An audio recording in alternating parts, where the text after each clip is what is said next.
A Roman farmer looks up at noon and can't find his shadow.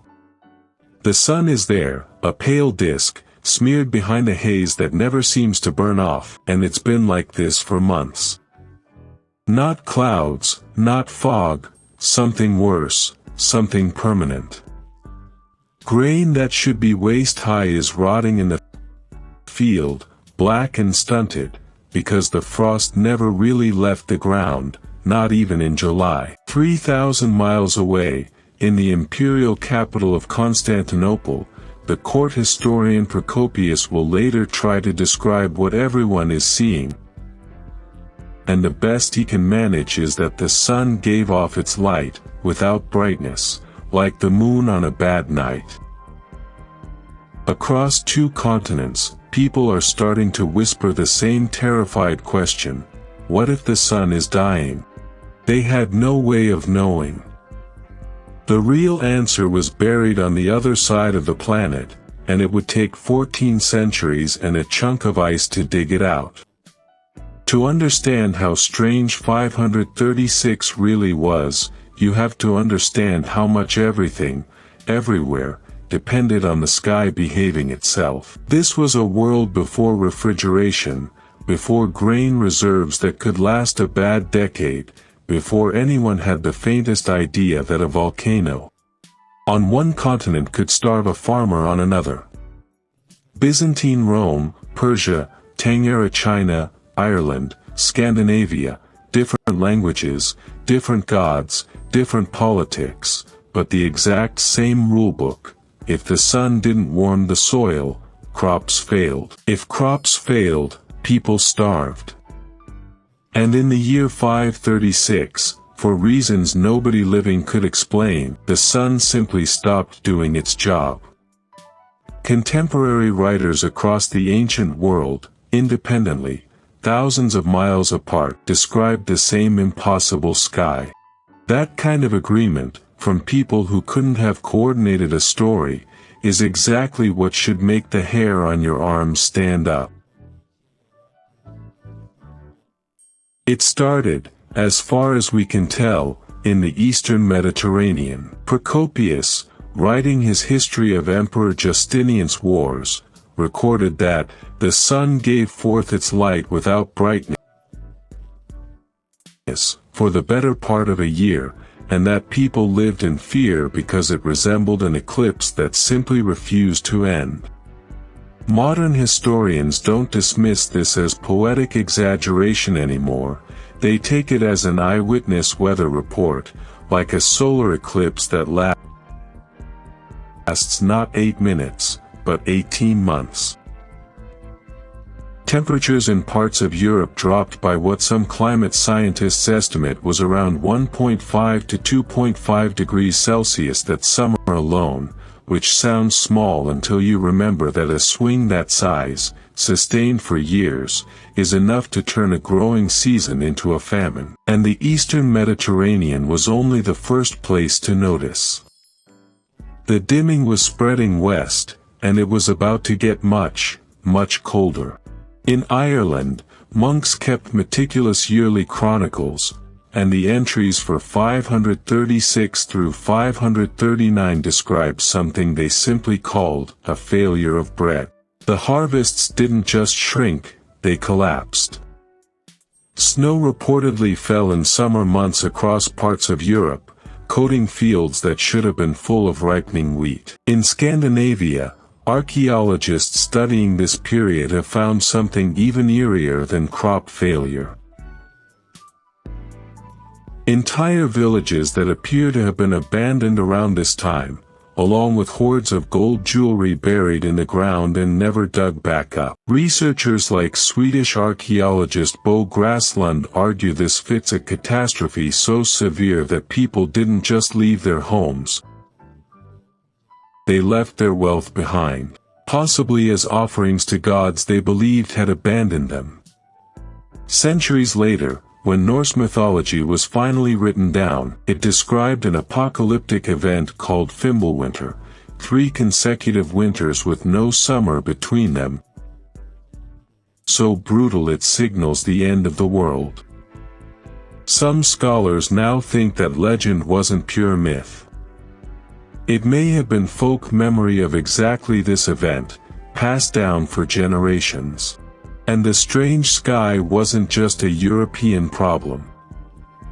Halfway around the world, Chinese court chronicles recorded summer snowfall and what one text calls yellow dust raining down, like snow in August of 536, likely airborne ash, and crop failure severe enough that people starved in the streets. Corn and rice yields reportedly collapsed across parts of China in the years that followed, and some historical records connect the ensuing food shortages to political instability and famine that persisted through the decade. Think about what that means. This wasn't a regional cold snap. Whatever was happening to the sky was happening to the entire Northern Hemisphere simultaneously. Ireland and China, 10,000 kilometers apart, recording eerily similar disasters in the same handful of years, with no possible way to have influenced each other's writing. That kind of global synchronicity doesn't happen from a bad local storm. It happens from something acting on the atmosphere itself. And just when it seemed the famine alone might be the worst of it, something even deadlier was quietly boarding a ship. By 541, 5 years after the sky first dimmed, a new horror arrived in the Egyptian port city of Pelusium, carried, as ancient DNA studies now confirm, by the bacterium Yersinia pestis, riding fleas on black rats infesting the grain ships. It's remembered today as the Plague of Justinian, and it tore through a population already malnourished and weakened by years of failed harvests, which made it deadlier than it might otherwise have been. Procopius, who lived through it in Constantinople, described bodies piling up faster than the city could bury them, and wrote that at the outbreak's peak, thousands were dying every single day. Historians' estimates for the death toll across 2 centuries of recurring outbreaks vary enormously, from several million to tens of millions, genuinely disputed. But even conservative estimates describe a demographic catastrophe. Picture a city already eating bark and boiled leather because the crops failed for 5 straight years. And then a disease arrives that kills without warning, without mercy, and without anyone understanding why. The sky had already broken the world's stomach. Now it had broken the world's body too. But the truly bone-chilling part of this story isn't what happened in 536 and 541. It's what scientists discovered was still waiting, buried in ice, more than 1,000 years later. For centuries this remained a historical curiosity, strange chronicle entries that 19th and 20th century historians mostly filed away as exaggeration or legend. That changed when scientists developed the tools to read climate history directly out of the physical world. Triering researchers, including dendrochronologist Ulf Bunken, reconstructed European summer temperatures back over 2,000 years using wood samples from the Alps and Altai mountains, and found the years 536 to roughly 660 stand out as the coldest sustained stretch in the whole record. Now formally named the Late Antique Little Ice Age. The tree rings weren't lying, and neither, it turned out, were the monks and court historians. Something had genuinely changed the climate of the entire Northern Hemisphere for over a century. The question that remained was simple and enormous. What on earth could do that?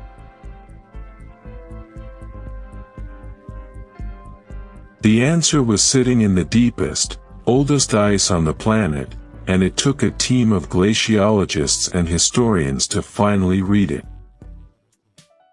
In 2015, researcher Michael Sigel and an international team published an ultra-precise analysis of ice drilled from Greenland and Antarctica, dated year by year against volcanic ash layers and radioactive fallout markers, cross-referencing the ice's calendar against the tree rings. Buried in the ice from exactly 536 was a massive spike in sulfate deposits, the chemical signature of a colossal volcanic eruption, one powerful enough to inject sulfur high into the stratosphere and circle the entire globe, reflecting sunlight back into space and cooling the planet for years. And it wasn't alone. The ice showed a second, even larger sulfate spike in 540, meaning a second massive eruption struck the atmosphere before the world had even begun recovering from the first, and a third followed around 547. The exact volcanoes responsible are still debated, with researchers proposing candidates ranging from Iceland to the tropics, including a Central American volcano called Ilopango as a leading suspect for one of the later eruptions. But the mechanism itself is no longer a mystery. A Roman farmer in 536, staring up at a sun with no warmth in it, had no way of knowing that the real cause was a mountain exploding somewhere he'd never even heard of, on the far side of the world, and that its ash was now silently rewriting his future. So the sun wasn't dying, and the gods hadn't abandoned anyone.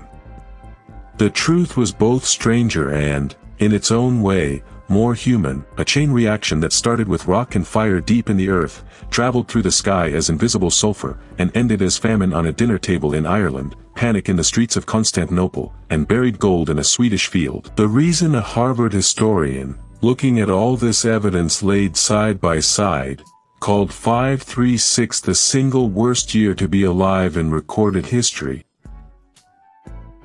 not because of one disaster, but because of how one triggered the next, and the next, in a domino chain nobody at the time could see coming. It's a genuinely unsettling reminder that civilizations we think of as mighty and permanent are, in the end, tenants of a climate system they don't control, and that the sky itself still has secrets locked in ice, waiting for someone patient enough to go looking. If a volcano on the other side of the world could quietly bring the ancient world to its knees, what do you think future historians will say was hiding in our ice cores? Let me know your theory in the comments, and subscribe if you want to keep digging into the disasters history almost forgot.